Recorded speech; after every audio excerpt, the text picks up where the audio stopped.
What is going on, ladies and gentlemen? AJ Good here at the House of Masks, where we unbox and review cool stuff almost every single day. And do you guys remember that big Holy Grail Guar score that I said I had coming? Well, in today's video, we are not going to be taking a look at that because DHL just can't seem to get their shit together. Never in my life have I had problems with DHL, but of course, on this big $2,500 irreplaceable stage-used Holy Grail Guar item, they decide to up. So for the time being, that score is just up in the air. I really wish that they'd get it together and send it to me. I have never in my life waited longer than like 7 days, maybe a week and a half for an item from DHL, no matter where it comes from. But as for right now, that item is just chilling in Germany because me. However, life does seem to have a weird way of working out, and in the meantime, we've got some pretty cool stuff to show you. Stuff that I definitely didn't expect to come into my life and for me to have the chance to own, but yeah, today's video is going to be one of those. So while we aren't doing the big crazy stage-used Guar score, we do have a pretty cool Guar score, a real mold Guar score, straight from the slave pit, and something that I am definitely stoked to see in my collection, especially because of what's been going on lately, which I will explain a little bit later. But for right now,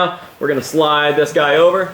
Any guesses? Any guesses? Obviously, we're not doing an unboxing because I had this dropped off in person, but I kept it under the bag so that we could do the reveal here on YouTube. I have seen this piece once before in real life, but that was like probably a year ago. So we are going to go ahead and take our first real look at it together. What we have here is a real Slave Pit official carotid artistry Pustulus Maximus mask. And wow, what a beauty. Now, as of lately, pretty much since Dave died, we have seen a lot of blues and purples used in Guar. However, before Dave died, when we only had Pustulus in the band, he was the only blue member, and he really stood out. I felt like this was a nice change of pace for the band to have one off-color guy. Boy, that sounds weird, huh? But he really did just look really good with the rest of the band with their earthy and flesh tones. So I've been in love with Pustulus's look ever since Pustulus debuted, and this is one of the older style masks. Obviously, it's not the one that he is wearing on this current tour, which was re-sculpted by Margaret. So yeah, this is one of the older copies, and definitely the cooler out of the two. This new copy just absolutely doesn't do it for me. There's just something too evil about it, too realistic. It just doesn't really look like Guar. The thing that I love about the old Pustulus mask is that Pustulus was able to look scary while also making stupid faces underneath the mask, which is something that a lot of dudes in Guar did. Dave Brockie did it constantly, and it was really funny because it really felt like you were just looking at this big, dumb, idiot metal god. Pustulus did that often in this mask. I've not seen him do that in the new mask, but I'm sure that if he did it, it would not look nearly as cool because that mask is just too spooky. So, super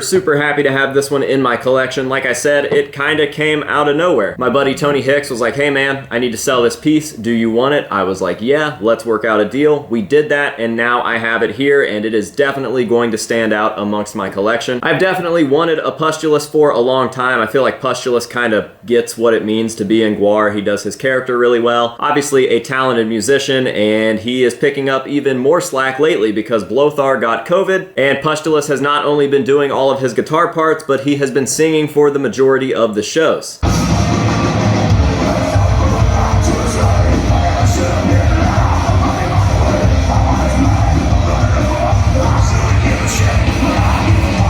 That cannot be an easy feat, so mad respect to Pustulus. Like I said, I've wanted one of these in my collection forever, and I definitely think that this is going to look absolutely fantastic in my Guarzeum, for the same fact that I think that Pustulus looked absolutely amazing when he first joined Guar. He was the only blue member, and I know that that sounds really weird, but when you see this piece amongst all the other stuff in my collection, it is obviously going to stand out a lot, and the blue just really fit his character. It was nice to get away from so many earthy and dark and red tones. Now, with that being said, I think that we have way too much blues and purples in Guar now, specifically with Blothar, Pustulus, and when we had Volvatron. Ugh. Not a good time. But yeah, regardless, I am very happy to have this real Pustulus piece in my collection, and the craftsmanship on this is just incredible. The paint job is absolutely beautiful, as I'm sure that you guys can see. We've got just an absolute mess of hair back here. There is so much hair on this thing. They definitely were not screwing around when they put this together, and the piece itself is just huge.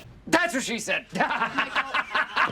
We have this giant helmet piece up there on top. I think that that is filled in with foam. And then the mask itself is a very, very thick foam latex. And it's just really cool, man. There's something about these guar props. There's a reason that they still exist in the condition that they exist when I have stuff here that's like 30 plus years old. They just build it right. They build it to be used on stage, and that goes for the slave pit stuff as well. Even though they're not going to be making this for pustulas to go out on stage and wear, they still make it the same exact way that they would if that were the case, and these pieces really show that. They hold up, they look great, and they'll probably outlive me. So I hope that this was good enough to tide you over until DHL figures out what in the is going on with my holy grail stage used guar score, and if not, well, that's just too bad for you. I'm happy to have this thing. Couldn't be happier to have this thing. Still wish that DHL would get it together and send me that other piece, but this is a nice little filler for right now. How crazy is it that we are currently in a position with this collection and this channel that a real pustulus mask is a filler? That's weird. Regardless, I am going to go ahead and end this video with some nice up-close shots of this piece to let you guys see all of the beautiful, beautiful detail. We will get it thrown into the guar collection and show it off there as well. I am still currently waiting on some other guar stuff, so that is why I'm holding off doing a full guar collection update video. But as soon as I get the last little remaining items, I say little as if they're not actually big deal items. As soon as those items come in, we will knock out a guar collection video, and that will be that. So, thank you guys very, very much for watching. I really hope that you have enjoyed it. If you did, go ahead and leave me a thumbs up on this video, and maybe even a comment. Here, I'll make it easy for you. Which of the two pustuluses do you prefer, the old school look or the new school look? Let me know down in the comments, and that will be that for today's video. So until next time, this has been AJ Good here at the House of Masks, telling you to say no to drugs and alcohol, and also no to DHL, I guess. And we will see you guys in the next one.